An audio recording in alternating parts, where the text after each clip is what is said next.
ठरलं. तर मग या मालिकेच्या आजच्या भागामध्ये आता सगळेच हॉलमध्ये मस्तपैकी गप्पा मारत बसलेले असतात. कल्पना तिथूनच सायलीला आवाज देते, सायली, आता सगळे हॉलमध्येच बसलेत ना, तर मग चहा आणि कॉफी इथेच आणून दे, सायली म्हणते. हो आई. प्रिया आपली एकटीच कोप्यामध्ये मोबाईल बघत असते. नेहमीप्रमाणे माणूस घणी आहे ना ती. मग सदाशिव सायलीला आवाज देतो, सायली बेटा, त्या चहामध्ये 1 सेंटीमीटर आल घालायला विसरू नकोस. सगळेच हसायला लागतात. सायली म्हणते, घातले बाबा. बाबा गरमागरम चहा तयार आहे. आता ती चहा घेऊन येते. सायलीच कौतुक करत प्रताप म्हणतो, तुम्ही ना आमच्या सायलीकडे काही पण मागा तयारच असतं. सगळे हसायला लागतात. लगेच मैनावती म्हणते, भाऊ, तुमची सायली काय आमची पण लेक आहे. ती सगळे आता मस्तपैकी चहा कॉफीवर ताव मारत असतात. प्रिया आपली कोप्यातंच या सगळ्यांकडे बघत असते. मैनावती म्हणते, अरे वाह, चहा एकदम फक्कड झालाय सायली. सदाशिव म्हणतो, सायली बेटा, असा चहाना मी पहिल्यांदाच प्यायलोय. लगेच मैनावती मधली बायको जागी होते. ती म्हणते, वाह, म्हणजे मी काय चांगला चहा बनवत नाही का. आणि सदाशिव पटकन बोलून जातो, नाही ना, आणि लगेच आवरत घेत म्हणतो, नाही ना, म्हणजे मुलीच्या हातचे चहाची चव वेगळीच असते. मैनावती पटकन इमोशनल होते. ही ना लहान असताना मी आणि हिच्या बहिणी मिळून स्वयंपाक करायचो. ही फक्त आजूबाजूला खेळत असायची अर्जुनला तर सायलीच्या लहानपणाबद्दल जाणून घेण्यात आधीपासूनच इंटरेस्ट असतो. तो लगेच विचारतो, मला सांग ना सायली, लहानपणी अजून काय काय करायची. मला ना तिच्या लहानपणीच सगळं ऐकायचं. आज लगेच सदाशिव म्हणतो, अरे अर्जुनराव, लहानपणी ना आमची सायली एकदम चंट होती. आता चंट हा शब्द ऐकल्यावर अर्जुन जरा हबतोच आणि म्हणतो.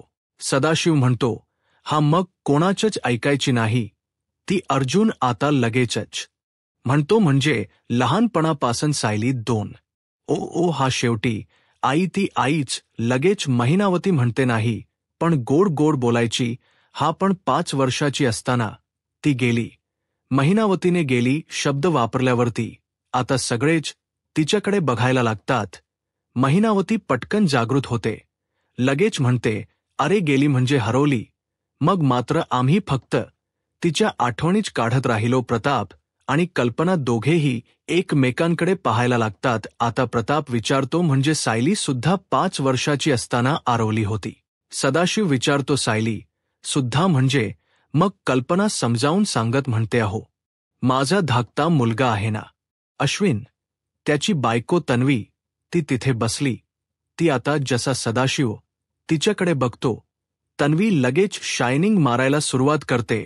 पुढे कल्पना म्हणते, तिना ती सुद्धा 5 वर्षाची असताना हरवली होती. हे ऐकल्यावर सदाशिव आणि मैनावती दोघेही एकमेकांकडे पाहायला लागतात. तर आता इथे जेलमध्ये आज काहीतरी धमाल आणि मोठं होणार हे नक्की. साक्षीची बाहेर येण्याची वेळ महिपतने जवळ आणलेली आहे. आता कदम साक्षी आणि त्या रेखाला भेटायला येतो. त्या दोघी जणी उठून कदमच्या जवळ येतात. साक्षी लगेच कदमला म्हणते, कदम, तू ना जरा जास्त बोलायला लागलास. कदम म्हणतो, सॉरी मॅडम, ते काय झालं ना, जेलरला खरं वाटायला पाहिजे ना म्हणून बोललो. ती रेखा विचारते, मग काय जेलर मॅडमना खरं वाटलं की नाही आमचं भांडण. कदम म्हणतो, खरं म्हणजे एकदम खरं वाटलं. मला तर असं वाटलं की आज तू साक्षी मॅडमना मारून टाकतेस की काय. आता जेलमध्ये असली तरी साक्षीचं डोकं काय धावायचं कमी. साक्षी म्हणते, नाही, सगळं असं एकाच दिवशी घडता कामाने. त्यांना असं वाटलं पाहिजे की आपली भांडणं बरेच दिवसांपासून चालू आहेत आणि हळूहळू ते टोकाला गेल पाहिजे. कदम म्हणतो, हे बघा, तुम्ही आणि मैप्त शेठ सांगाल तस आम्ही वागणार, कारण आम्ही हुकमाचे गुलाम. लगेच रेखा म्हणते, हुकमाचे नाही रे, पैशाचे गुलाम. कदम म्हणतो, हो बरोबर, पैशाचे गुलाम. आता रेखा साक्षीला म्हणते, त्या पांढरे कपडेवाल्याला सांगा पैसे पाठवायला. साक्षी म्हणते, बघा, हवे तेवढे पैसे मिळणार, फक्त मला इथून असं बाहेर काढा ना की या कानाचं त्या कानाला कळता कामा नाही. तर सुभेदारांच्या घरी गप्पा अजून चालूच आहेत. तन्वी सुद्धा 5 वर्षाची असताना हरवली हे ऐकल्यावर वर लगेच सदाशिव पलटी मारतो, म्हणतो नाही नाही, 5 वर्षाची नाही, मामची मुलगी बहुतेक ना 7 वर्षाची असताना हरवली असेल, महिना लगेच होला हो चिपवून देते हो. बरोबर. सदाशिव म्हणतो काय ना, आम्ही अडाणी माणसं, आकडेवारी वगैरे आम्हाला काही कळत नाही. कल्पना म्हणते अहो दादा असू दे की होत असं कधी कधी, मला तर आश्चर्यच वाटतं, अडाणी माणसांच डोक एवढं चालतं आणि या शिकलेल्या माणसांच डोक बिलकुल चालत नाही. आता हे सगळे बोलत असतात तितक्यातच कुरिअर बॉय परत येतो. तो म्हणतो तन्वी सुभेदार. लगेच तन्वी उठते आणि म्हणते हा मीच, माझीच ऑर्डर आहे. ती पुन्हा एकदा तिने काहीतरी पार्सल मागवलेलं असत, पार्सल घेते, सगळ्यांकडे पाहते आणि लगेच वर्दी निघून जाते. पण बाकीच्यांच्या गप्पा चालूच असतात. आता अस्मिता विचारते काकू सायलीच्या लहानपणीच्या अजून काहीतरी आठवणी असतील ना, सांगा ना प्लीज. आता सदाशिव आणि मैनावतीला फार काही इंटरेस्ट दिसत नाहीये लहानपणीच्या सायली मध्ये सुद्धा. ते दोघजण एकमेकांकडे बघायला लागतात. तितक्यात सायली म्हणते अस्मिता ताई आता राहू दे, आता ना मी स्वयंपाकाला लागते. काय करू, जेवायला आलू पराठे करू. सदाशिव म्हणतो हा कर ना कर. मैनावतीच्या तर तोंडाला लगेच पाणी सुटत. आता कल्पना थांबवते आणि म्हणते सायली हे सगळं आम्ही करू. मी, अस्मिता, विमल आम्ही आहोत ना. तू आता तुझ्या आई बाबांबरोबर बस आणि भरपूर गप्पा मार. सायली म्हणते आई आहो, पण कल्पना मात्र तिचं काहीच ऐकून घेत नाही आणि लगेच तिच्या हाताला धरून बसवते. सासू असावी तर कल्पना अगदी हातालाच धरून सायलीला मैनावती आणि सदाशिवच्या मधोमध बसवते आणि म्हणते बघ आता तू भरपूर गप्पा मार, मी आलेच, चल अस्मिता. असं म्हणून ती अस्मिताला घेऊन किचनमध्ये निघून जाते. प्रताप आणि अर्जुन अजूनही तिथेच बसलेले असतात. आता ही बहिणावती सायलीचा हात हातात घेते आणि म्हणते पोरी किती राबतेस, अग अशाने तुझ्या हाताला खड्डे पडतील. असं म्हणून तिचा हात निहाळते आणि म्हणते अरे बापरे, किती सुंदर डिझाईन आहे तुझ्या बांगड्यांची, महाग असतील ना. लगेच सदाशिव म्हणतो लाखभर रुपयाच्या तरी असतील. आता यांच हे असं बोलणं ऐकून अर्जुनला थोडी शंकाच येते. सायली आपली हात सोडवते आणि म्हणते ते मला कुठे काय माहिती, माझ्याकडे कुठे काय होतं. जे काही दिले ते आई आणि पूर्णा आजीने दिले, पण नशीब अर्जुन मधला वकील थोडासा तरी शिल्लक आहे. आता या गप्पा ऐकल्यावरती त्याला जरा वियर्ड वाटत, त्याला काहीतरी वेगळं जाणवतं. इकडे प्रिया महाराणी पुन्हा एकदा स्वतःच्या बेडरूममध्ये बसलेली असते आणि स्वतःशीच पुटपुटत असते आता मला कायम सावध राहावं लागणार. मला ना काहीही करून हे सतत पटवून द्यावं लागणार आहे ना की मिस्टर अड मिसेस भिकारी आहेत ना, ते सायलीचे आई बाबा आहेत. मला ना असं दाखवून द्यावं लागणार आहे ना की मैनावती कशी सेम सायलीसारखी आहे आणि तरच कोणाला संशय येणार नाही की ते सायलीचे नाही तर माझे आई बाबा आहेत. पण कसं पटवून देऊ मी. आता ती अशा विचारात असते आणि नेहमीप्रमाणे तिच्या सुपीक डोक्यात लगेच आयडिया येते. तर आता इकडे नागराज फोनवरती महिप्तला सगळे अपडेट देत असतो. तो म्हणतो अरे तुला सांगतो महिप्त, जेव्हा अर्जुन त्या श्रद्धा टेलरकडे जाणार कळलं ना, प्रिया नुसती थरथर कापत होती. तुला सांगतो एकदा का अर्जुनला संशय आला ना की बघ प्रियाच कसं माकड होत ते. आता या सगळ्या गप्पा तो फोनवर बोलत असताना बरोबर तिथे सुमन काकी पोहोचलेली असते आणि ती नेहमीप्रमाणे माती खाते आणि आधीच काही ऐकायच्या आधी विचारते कोणाशी बोलताय तुम्ही. तिच्या डोळ्यात अशी नुसती आग आलेली असते. ती पुन्हा रागाने विचारते सांगना कोणाशी बोलताय तुम्ही, आणि डायरेक्ट नागराजच्या हातातून फोनच खेचून घेते. फोनवरती नाव पाहते. महिप्तच आता चिडते आणि म्हणते तुम्ही पुन्हा पुन्हा वैपशी बोलत होतात. पण नागराज काय सुमनला घाबरणार आहे. तो तिच्या हातातून परत फोन काढून घेतो आणि तिच्यावर खेकसून म्हणतो ए मी कोणाशीही बोलेल, वाटेल त्याच्याशी बोलेल, तुला काय करायचंय. आणि असा तिला बोट बीट दाखवत म्हणतो तुला आधीच सांगितले शेफारू नको जास्त, तुझी ना जीभ जास्त वळवळायला लागली, त्याला आवर घाल आता. आणि तिकडून जायला निघतो. सुमन आता त्याला पटकन पकडते आणि थांबवते आणि सुमन विचारते, तुम्ही मला एक सांगा, तुम्ही मला मुद्दामून त्या श्रद्धा टेलचा पत्ता अर्जुनला द्यायला सांगितलात ना? अहो काय शिस्त दिसते काय तुमच्या डोक्यात. नागराजला आता कळतं की सुमन किती पण साधी बोळी असू दे, तिची पण ट्यूब हळूहळू पेटायला लागली.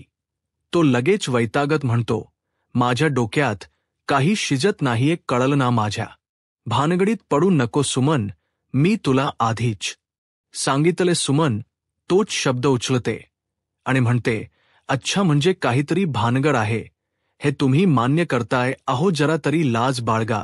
आता नागराज असा पिसळतो आणि डायरेक्ट सुमनवरती हात उचलतो. तितक्यात एंट्री होते प्रतिमाची. प्रतिमा म्हणते, भाऊजी काय चाललंय?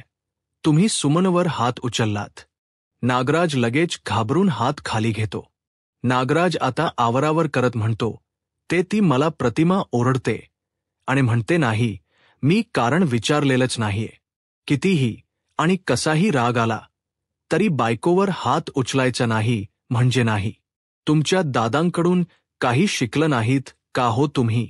आता नागराज काय बोलेल, दादाकडून काय शिकलाय तो? लगेच तो आपला सॉरी बोलून टाकतो. माझा जरा चुकलंच, हात नको उचलायला पाहिजे होता मी सुमनवर. पण हे वाक्य बोलताना त्याच्या मनातून काही सॉरी दिसत नसतं. तो सुमनकडे असा रागाने बघत असतो आणि मग तिथून थेट निघून जातो. आता बिचारी सुमन एकदम शांत झालेली असते, पण प्रतिमा बरोबर हुशार दाखवले. ती लगेच विचारते, सुमन हे फक्त आजच नाही, गेले काही दिवस तुमच्या आज सारखी अशी भांडण होतात हो ना? पण सुमन सावरून घेत म्हणते, अहो तसं काही नाहीये वहिनी, संसार म्हटलं की खटके उडणारच ना, तुम्ही नका काळजी करू असं म्हणून तिकडून जाते. खरी पण प्रतिमाला मात्र काहीतरी वेगळंच वाटायला लागतं. तर सुभेदारांच्या घरी सगळ्यांचा चहा पिऊन झालेला असतो. सायली कप उचलत असते. महिनावती म्हणते, बघितलंत कल्पनाताई, माझी लेक नुसती कामच करत असते. सायली बस आता, तू बस, मी उचलते.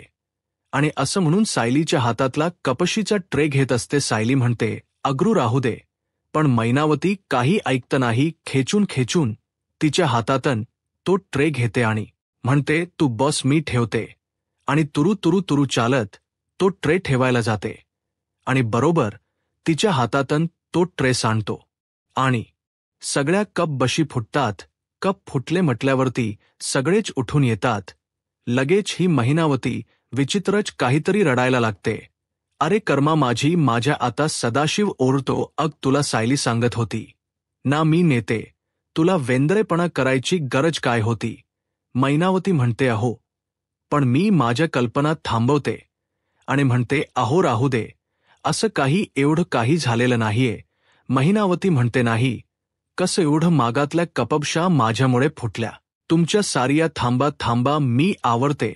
असं म्हणून ती पटकन खाली बसते आणि कपबशी उचलायला लागते. आता कल्पना, अस्मिता, सायली सगळेच तिला सांगत असतात, अहो थांबा, विमल आवरेल. पण ही महिनावर ती काही ऐकतच नसते. ती म्हणते, नाही राहू, आधीच माझ्यामुळे एवढं मोठं नुकसान झाले तुमचं आणि काहीतरी वेगळाच गोंधळ घालत असते.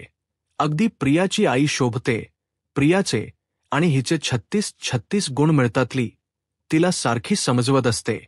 अग आई राहू दे ना, नको करूस, तू, मी बघते, तू उठ बरं. आणि जबरदस्तीने तिचा हात धरून उठवते आणि म्हणते, अगं तुला लागेल, तू बस बर इकडे येऊन, मी आवडते, तू बस शांत. ही मैनावती इकडे बाजूला येते. खरी आता स्वतःच्या साडीला झटकत म्हणते, माझी 350 रुपयाची महाग साडी खराब झाली. मैनावतीचा हा डायलॉग ऐकून मात्र ता विमल, कल्पना, अस्मिता, सायली सगळे तिच्याकडे पाहायला लागतात. सदाशिव तिला वैतागून म्हणतो, अग महाग ती मग घालायची कशाला? आता सायली म्हणते, आई डाग अजून ओलाच आहे ना, तू पाण्याने पटकन धुवून टाक म्हणजे जाईल तो डाग आणि साडी बदलून टाक. मैनावती म्हणते, अगं पण माझ्याकडे 2च साड्या आहेत. आज सकाळी आवरलं ना, मग काल नेसलेली साडी धुतली असेल, अजून ओलीच असेल. आता सायली काय बोलणार? ती म्हणते, बरं ठीक आहे, मी तुला माझी साडी आणून देते. असं म्हणून ती आता रूममध्ये येते. अर्जुन आपला त्याच्या काम करत बसलेला असतो. सायली आता आपली आपण येते. कपाटातून एक सुंदर साडी काढते आणि गडबडीतच जात असते. अर्जुन तिला हाक मारतो, बायको बायको, पण सायलीच काही लक्ष नसतं. ती तडक येते, तशीच तडक निघून जाते. अर्जुन स्वतःशीच विचार करतो, मी काय अदृश्य झालोय का? आता ही सायली साडी घेऊन खाली येते आणि मैनावतीला देते आणि म्हणते, आई घे, लगेच बदलून टाक. ही मैनावती हातात साडी घेते आणि साडीला इकडून तिकडून पाहते आणि म्हणते, पण हा रंग जरा भडक आहे नाही, मला शोभून नाही दिसणार. कल्पना आणि अस्मिताला जरा वेगळंच वाटत. हिचे नखरेच हजार, पण सायली बिचारी काय बोलणार. ती परत साडी काढून घेते आणि म्हणते, बरं ठीक आहे, मी तुला दुसरी साडी देते. असो म्हणून ती साडी घेऊन निघून जाते. आता सदाशिव असा नजरेनेच वैनावतीला फोन होतो, काय चाललंय तुझं? परत सायली रूममध्ये येते, दुसरी साडी घेते. परत निघाल्यावर अर्जुन आता तिला आवाज येतो आणि म्हणतो, एक मिनिट, काय चाललंय तुझ्या? आधी आलीस, एक साडी घेऊन गेलीस, आता परत एक साडी घेऊन चाललीस. तू काय खाली साडीच दुकान लावतेस का? सायली आता वैतागून म्हणते, नाही अहो, आईच्या साडीवरून चहा सांडलाय, तिला बदलायला साडी देते. अर्जुन लगेच ड्रामा सुरू करतो, म्हणतो, वा तुझ्याकडे सगळ्यांसाठी वेळ आहे, पण नव्याकडे बघायला सुद्धा वेळ नाहीये. ग्रेट, फटास्टिक असं म्हणून मुद्दामून फाईल खोलतो आणि रागावल्याच नाटक करतो. मग सायली सुद्धा थोडी कमी आहे, ती लगेच समोर येते आणि त्याच्या समोर बसून राहते आणि त्याच्याकडे एकटक पाहायला लागते. अर्जुन अजूनही रागावलेलाच असतो. तो असा रागातच तिच्याकडे बघतो, म्हणतो, काय सायली? अगदीच मिश्किलपणे त्याला म्हणते, अहो असं काय करताय? आत्ताच तुम्ही म्हटलात ना माझ्या बायकोकडे माझ्याकडे बघायला वेळच नाहीये म्हणून बघत बसले, आणि आता दिवसभर मी तुमच्याकडे अशीच बघत बसणार आहे. आता अर्जुन जरा पाघळतो आणि म्हणतो, ओ एमजी, रोमॅन्टिक मोड वा, आणि हातातली फाईल अशी बाजूला फेकतो. सायली म्हणते, मग तुम्हाला काय वाटलं? रोमांस काय फक्त तुम्हालाच करता येतो? अर्जुन आता सायलीचा हात पकडतो आणि म्हणतो, अजिबात नाही, तुम्ही ना माझ्याकडे अशाच बघत राहा. सायली आता पटकन उठते, साडी उचलते आणि त्याला म्हणते, ओ माझ्याकडे वेळ नाही हे सगळं आता करत बसायला, साडी नेऊन द्यायची मला खाली. आता अर्जुनने तिचा हात धरूनच ठेवलेला असतो. तो म्हणतो, मग इतकं रोमॅन्टिक व्हायची गरज काय होती? काय करायचं आता? आता सायली हात घेते, म्हणते, जाऊ द्या मला आता. अर्जुन तिला थांबवतो, पण एक मिनिट, हे बघ, मी रोमॅन्टिक होत नाहीये, पण एका गोष्टीमध्ये मला तुझ ओपिनियन हवं होत. सायली विचारते, कुठं लपील? अर्जुन म्हणतो, तन्वी शिक्षा माफ करून बाहेर आली, आता त्या विरोधात मी अपील करणार आहे. ती जर कायदा वापरून बाहेर आली तर त्याच कायद्याचा वापर करून मी तिला तिची शिक्षा पूर्ण करायला लावणार. सायली विचारते, असं होऊ शकतं? अर्जुन म्हणतो, होऊ शकतं, कॉम्प्लिकेशन आहेत, पण होऊ शकतं. नशीब आता यांनी काहीतरी वेगळं दाखवलं. यांच्या रोमांस बघून खरंच खूप कंटाळा आलाय. मग सायली म्हणते, हे बघा, मग योग्य तो निर्णय तुम्ही घ्या, कारण साक्षी निदान जन्मठेप तरी भोगती, ही राजरोजपणे बाहेर फिरते आणि हे मला अजिबात पटलेलं नाहीये. हो, पण हेही विसरू नका की दिवाळी येते आणि किल्लेदार सुभेदार हा सण एकत्र साजरा करतात. ऐन दिवाळीच्या वेळेला ना मला प्रियाचा तमाशा आणि तिचा आरडाओरडा या घरात बिलकुल नकोय. त्यामुळे तुम्ही जे काही कराल ना ते योग्य वेळ बघून करा. अर्जुनला सायलीच म्हणणं पटतं. आता सायली साडी घेऊन खाली निघून जाते.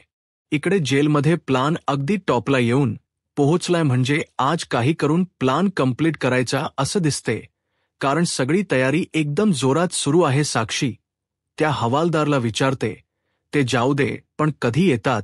ते कदम म्हणतो, ते मी मगाशी फोन केला होता ना तेव्हा गाडीत होते, कधी पण येतील.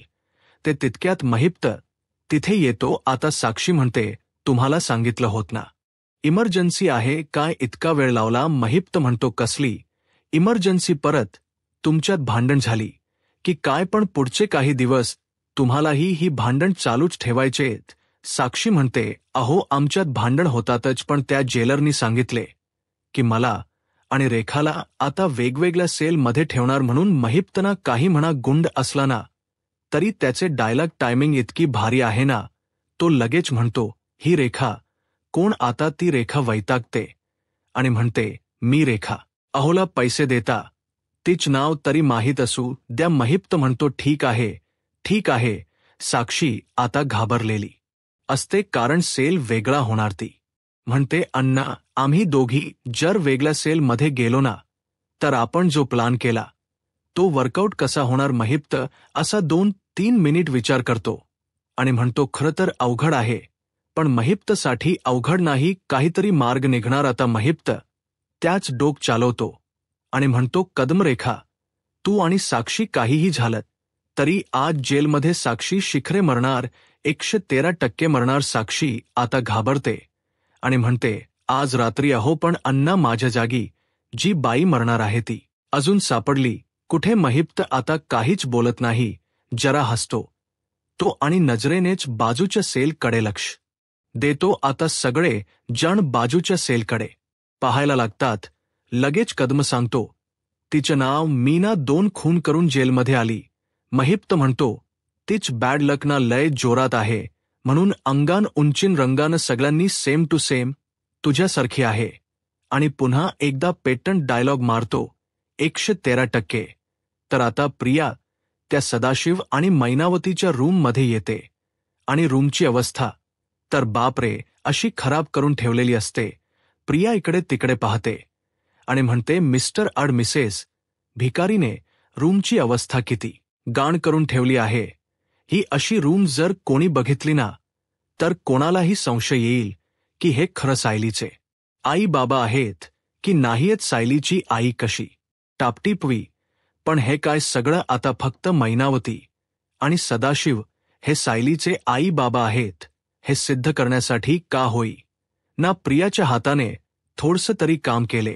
आता प्रिया स्वतः स्थिती रूम आवरायला घेते, एक एक करून सगळ्या वस्तू जागच्या जागी ठेवून सगळी स्वच्छता करत असते आणि बघता बघता रूम एकदम चकाचक साफ करून ठेवते आणि म्हणते, आता कशी सायलीच्या आई बाबांची खोली वाटते. आता ती तिथून निघणार तेवढ्यातच कल्पना आणि सायली दोघी जणी रूममध्ये एंट्री घेतात. प्रियाला त्यांच्या खोलीत पाहून कल्पना आणि सायली दोघींना आश्चर्य वाटत. सायली म्हणते, तू इथे काय करतेस? मी तुला सांगितलेलं ना माझ्या आई बाबांपासून दूर राहायचं. कल्पना पण लगेच आग ओकत म्हणते, तन्वी मी तुला आधीच सांगते, तू आता त्यांना काहीही वाकड तिकड बोलायचं नाहीयेस. आता प्रिया परत तिच्या नौटंकीच तिकीट बाहेर काढते आणि म्हणते, तुम्ही दोघी माझ्याबद्दल फक्त वाईटच विचार करताना. अगं सायली, मला खरंच खूप आनंद झालाय की खायनली तुझे आई बाबा सापडले. हेच सांगायला मी इथे आले होते. आता सायली तिला विचारते, हो का? मग ते दोघे इथे नाहीयेत हे कळल्यावर इथे का रेंगाळलीस? आता मात्र प्रियाकडे काहीच उत्तर नसतं. ती सायलीकडे बघत राहते. सायली तिला पुन्हा पुन्हा नजरेने विचारत असते, बोल ना, काय बोल. प्रिया काय बोलणार की मी रूम साफ करायला आले होते. तर मित्रांनो, पुढील भागामध्ये आणखीन एक धमाका दाखवला. नागराज आता सुभेदारांच्या घरी आलेला असतो. सगळे जण डायनिंग टेबलवर बसलेले असतात. प्रिया मात्र कोप्यात उभी असते नेहमीप्रमाणे. आता प्रताप नागराजला म्हणतो, हे ना आपल्या सायलीचे आई बाबा सदाशिव लोखंडे आणि मैनावती लोखंडे. आता नागराज तिकडे मस्तपैकी बॉम्ब टाकतो. लगेच म्हणतो, यांच स्माईल ना अगदी ना प्रिया सारखा आहे. सगळेच एकदम प्रियाकडे बघायला लागतात. प्रियाचे तरपार तंतर तेच. मग नागराज बाहेर जात असतो. लगेच प्रिया त्याच्या मागे मागे येते आणि त्याला काहीतरी बोलते. आता नागराज तिला म्हणतो, हे बघ, हा जो बघितलास ना हा फक्त ट्रेलर होता. पिक्चर अभी बाकी आहे. आणि पिक्चरच नाव काय असेल? एक मोठा बॉम्ब. तेवढ्यात घरातले सगळेच तिथे पोहोचतात आणि अर्जुन डायरेक्ट विचारतो, बॉम्ब कोणत्या बॉम्बबद्दल बोलतोयस? आता नागराज सुद्धा जरा गोंधळतो. तर इकडे जेलमध्ये महिप्तने त्याचा डाव टाकलाय. तो कदमला म्हणतो, तुला दिलेल्या पैशाची इज्जत ठेव, इथे कोणी चालं नाही पाहिजे माझं काम होईपर्यंत. आणि मग तो त्या दुसरी जी लेडी असते मीना तिच्या सेलमध्ये जातो आणि तिचा गळा ओवळायला लागतो. तर इकडे साक्षी आरडा-ओरडा करायला लागते. आता रेखा तिला म्हणते, एक गप्प ओरडू नको. आता तितक्यातच पोलीस स्टेशनमधले बाकीचे जे इन्स्पेक्टर जेलर वगैरे असतात त्या सगळ्यांचं लक्ष या आवाजाकडे जातं. यूट्यूब चॅनलला सबस्क्राईब करा आणि व्हिडिओ लाईक करा. धन्यवाद.